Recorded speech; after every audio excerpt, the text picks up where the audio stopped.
TV என்னப்பாச்சு? டிவியில் scratch இருந்துச்சு. டிவியில் எப்படிப்பா ஸ்க்ராட்ச் விழும்? அதான் போட்டு பார்த்தா தெரியும் உங்களுக்கு. இல்லை புரியல. டிவியில் எங்கெல்லாம் ஸ்க்ராட்ச் ஆயிடுச்சு, அது நார்மலாக பார்த்தா தெரியாது, போட்டு பார்த்தா தான் தெரியும். அப்படியா? சரி போட்டு பார்த்துருவோம். நான் அப்பவே சொன்னேன்லண்ணே, இங்கே பாருங்க ஸ்க்ராட்ச் வந்துருக்கு. நீங்கள் நம்பவே இல்லை, இந்த ஸ்க்ராட்ச் தான் அது. தம்பி, டிவியில் 3 சங்கர் சத்தத்தை விட்டுட்டு ஸ்க்ராட்சின்றியப்பா, அது உடஞ்சிருக்குப்பா டிவி. உடஞ்சிச்சா?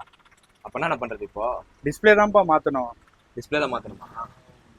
சரி, எவ்வளோ ஆகும்? சீப்பாக பண்ணிடலாம்ப்பா. நம்ம கிட்ட எப்பவுமே சீப் ப்ரைஸ் தான். இது 4K டிஸ்பிளே. 4Kவாப்பா? அப்போ இன்னும் சீப்பாக பண்ணிடலாம்ப்பா. சரி, மாற்றிடலாமாப்பா? பண்ணி டிஸ்பிளே மாற்றிடலாமாப்பா? மாற்றிடலாம். ஓகேப்பா. ஹாய் ஃப்ரெண்ட்ஸ், நம்ம பிரதர் ஒருத்தர் Nokia 43 inch 4K LED TV எடுத்துகிட்டு வந்திருந்தாரு. என்ன கம்ப்ளைண்ட்னு அவர்கிட்ட கேட்டிருந்தோம். அவர் ஸ்க்ராட்ச் ஆயிடுச்சுன்னு சொல்லியிருந்தாரு.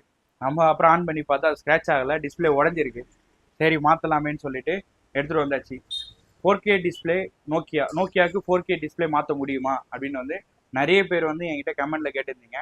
அது மட்டும் இல்லாமல் நிறைய பேர் வந்து மெசேஜ் பண்ணி நோக்கியா டிவிக்கு வந்து டிஸ்பிளே சேஞ்ச் பண்ண முடியுமா அப்படின்னு கேட்டிருந்தீங்க. கண்டிப்பாக சேஞ்ச் பண்ணலாம். எந்த டிஸ்பிளே இருந்தாலும் சேஞ்ச் பண்ணலாம். 4K full HD, HD ready, எந்த டிஸ்பிளே வந்தாலும் நீங்கள் சேஞ்ச் பண்ணலாம். நம்மகிட்ட வந்து எப்போவுமே பேனல் அவைலபிளாக இருக்கும்.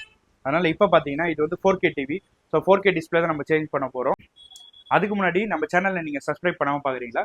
சப்ஸ்கிரைப் பண்ணிக்கோங்க.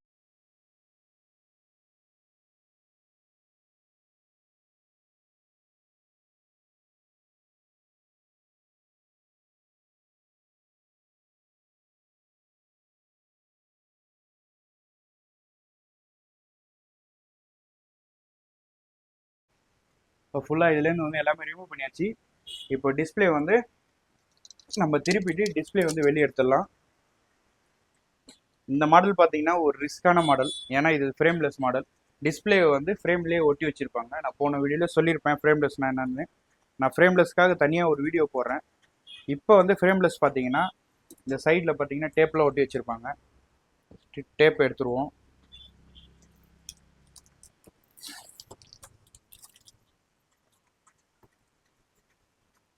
இந்த மாதிரி மாடல்லாம் நம்ம டிஸ்பிளே மாற்றுறதுனா பிரச்சனை இல்லை. பட் பேக் லைட்லாம் மாற்றுற மாதிரி இருந்ததுன்னா ரொம்ப கேர்ஃபுல்லாக மாற்றணும்.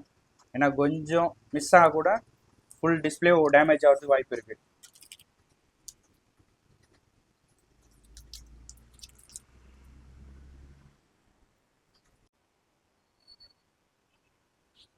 நோக்கியா பிராண்டை தூக்கியாச்சு.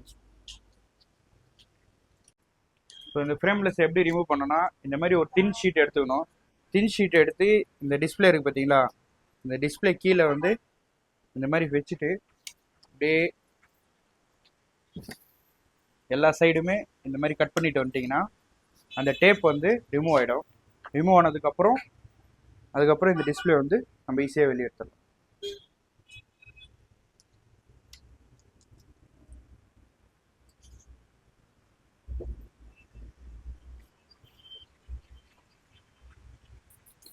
எடுத்து முடிச்சதுக்கப்புறம் இந்த ஒயிட் ஷீட்டை வந்து நல்லா க்ளீன் பண்ணிக்கணும். ஏன் சொல்கிறேன், ஏதாவது டஸ்ட் இருந்ததுன்னு வைங்களேன், நீங்கள் அப்புறம் நம்ம ஃபிக்ஸ் பண்ணதுக்கப்புறம் அந்த டஸ்ட்டு வந்து டிஸ்பிளேல தெரியும்.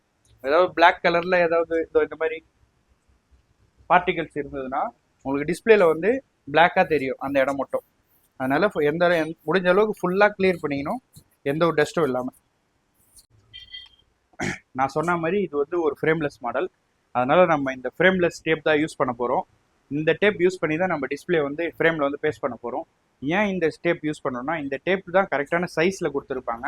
இது ஸ்பெசிஃபிக்காக இந்த ஃப்ரேம்லெஸ் பேஸ்ட் பண்ணுறதுக்காகவே இந்த டேப் வந்து மார்க்கெட்டில் இருக்குது. ஸோ இந்த டேப் வச்சு தான் நம்ம இந்த ஒர்க் பண்ண முடியும். வேறு ஏதாவது டேப்பு இல்லை வேறு கம் அந்த மாதிரிலாம் போட்டிங்கன்னா ரொம்ப ரிஸ்க்கு. ஸோ யூஸ் பண்ணுற மாதிரி இருந்ததுன்னா இந்த மாதிரி நல்ல கரெக்டான ஒரு மெட்டீரியல், ஃப்ரேம்லெஸ் மெட்டீரியல் வாங்கி யூஸ் பண்ணுங்கள்.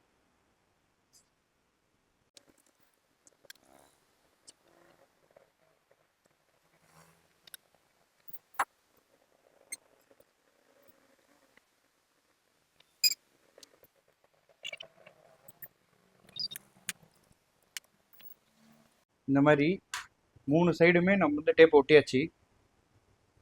இன்னும் எல்லா சைடுமே நம்ம பேஸ்ட் பண்ணி கரெக்டாக இருந்தால் ஈக்குவலாக நம்ம பேஸ்ட் பண்ணாதான் டிஸ்பிளே வந்து நாளைக்கு வெளியே வராது. இன்கேஸ் நம்ம ஏதாவது ஒரு சைடு 2 சைடு மட்டும் பேஸ்ட் பண்ணி விட்டுட்டோம்னா இன்னொரு சைடு வந்து அப்படியே வெளியே வந்துடும். டிஸ்பிளே வந்து கீழே விழுவுறதுக்கு வாய்ப்பு இருக்குது. அதனால் நம்ம பேஸ்ட் பண்ணும்போது கரெக்டாக பேஸ்ட் பண்ணி எல்லா சைடும் பேஸ்ட் பண்ணிடணும்.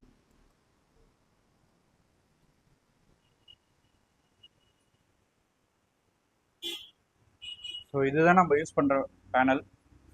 இது பார்த்தீங்கன்னா பிஓஇ கம்பெனி. அதில் வந்து எஸ்டி பேனல் யூஸ் பண்ணியிருந்தாங்க. எஸ்டி பேனல் ஏன் நம்ம போடலன்னா, எஸ்டி பேனல் வந்து லைஃப் ரொம்ப கம்மியாக வரும். ஸோ பிஓஇ போட்டால் லைஃப் அதிகமாக வரும். அதுவும் இல்லாமல் இதோட ஸ்பேரு எல்லாமே நம்மகிட்ட அவைலபிளாக இருக்குது.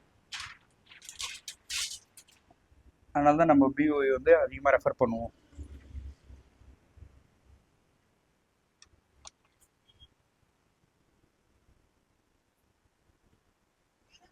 கரெக்டான பொசிஷனில் ஃப்ரேமில் வைக்கும் போதும் கரெக்டான பொசிஷன் பார்த்து நம்ம வந்து கேர்ஃபுல்லாக வைக்கணும்.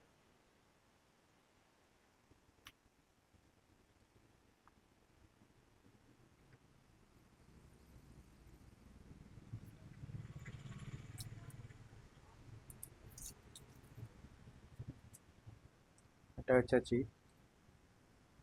இப்போ வந்து நம்ம அந்த பேஸ்ட் பண்ண டேப் வந்து மேலே இருக்கிற சைடு வந்து நம்ம வெளியே எடுத்து வச்சுருப்போம். இப்போ இதை வந்து கரெக்டாக பொசிஷன் வச்சுட்டு நம்ம அந்த டேப்பை ரிமூவ் பண்ணிட்டோம்னா டிஸ்பிளே வந்து கரெக்டாக ஃப்ரேமோடு ஒட்டிக்கும்.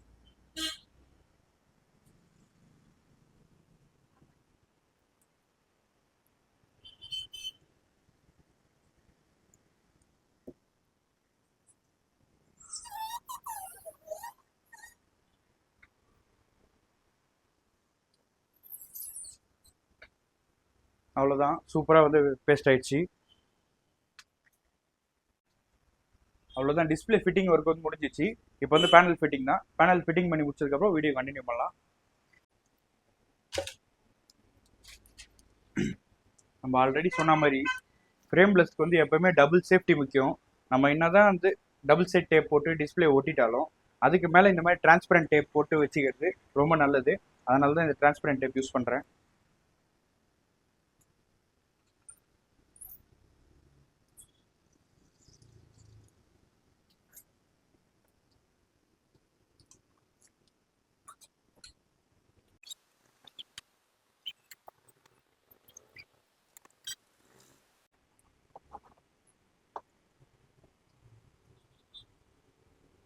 நம்ம எல்லாமே வந்து ஃபிக்ஸ் பண்ணியாச்சு.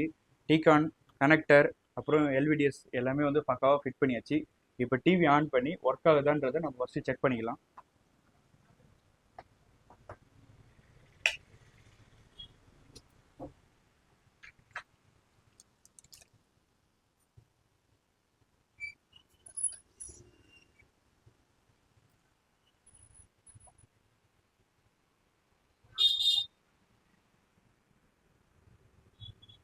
சக்ஸஸ். இந்த டிவி பார்த்தீங்கன்னா சூப்பராக ரெடி ஆகிடுச்சு. எந்த ஒரு இஷ்யூவுமே இல்லை, எந்த ஒரு லைன்ஸும் இல்லை. பக்காவாக புது டிஸ்பிளே வந்து ரெடி பண்ணி வச்சாச்சு. இந்த மாதிரி வந்து எந்த டிவி எந்த ப்ராப்ளமாக இருந்தாலும் நம்ம அட்டன் பண்ணலாம், ஒரு பிரச்சனையும் இல்லை. எந்த இன்ச்சஸ், எந்த சைஸு, என்ன சைஸு, என்ன மாடல், எந்த கம்பெனி, எந்த பிராண்டாக இருந்தாலும் பரவாயில்ல, நம்ம ஈஸியாக அட்டன் பண்ணிடலாம். அதுக்கு வந்து நீங்கள் முதல்ல வந்து நம்ம சேனலில் வந்து சப்ஸ்கிரைப் பண்ணிக்கோங்க. சப்ஸ்கிரைப் பண்ணிட்டு நம்ம வீடியோ வந்து கண்டினியூ வாட்ச் பண்ணுங்கள். இது உங்களுக்கான யூஸ்ஃபுல்லான வீடியோஸ் வந்து இன்னும் வந்துக்கிட்டே இருக்கும்.